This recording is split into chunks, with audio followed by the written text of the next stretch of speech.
Bemorga sen farzandli bo'la olmaysan, oxirgi nuqta shu degan tushunchani bergandan so'ng bemor ruhan sinib qolganlar va yaqinlarini, eng asosiysi onasini motivatsiyalari bilan birgalikda, duolari bilan birgalikda bizni qabulimizga keldilar va bemorda o'ng va chap tomonlama marmar usulidagi operatsiyani bajardik. Operatsiyadan so'ng 6 oy gormon terapiyada bo'ldilar. Stimulyatsiya qilingandan so'ng bemorda mikroteziya operatsiyasida 3 ta ekoga yetarli bo'lgan spermatozoid hujayralari topildi. Juda ham katta umidsizlikdan so'ng bemorimiz ota bo'la oladilar va buni o'zlaridan eshitishingiz mumkin. Assalomu alaykum. Farzandingizda yurgan bemorlar, Shahboz aka, sizlarga tavsiya qilaman.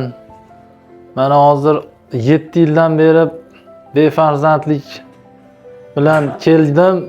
Hozir mana operatsiyadan chiqdim. Shu 2,5 mingta operatsiya qildim. Bunisi bir mo'jiza bo'ldi deyapti. Shahboz akaga ming rahmat. Sizni har qanday doktor umidsizlikka tushirgan bo'lsa ham hech qachon umidsiz bo'lmang. Alloh shifo beraman desa, sababini qayerdaligini bilmaysiz. Harakat qilsangiz albatta erishasiz.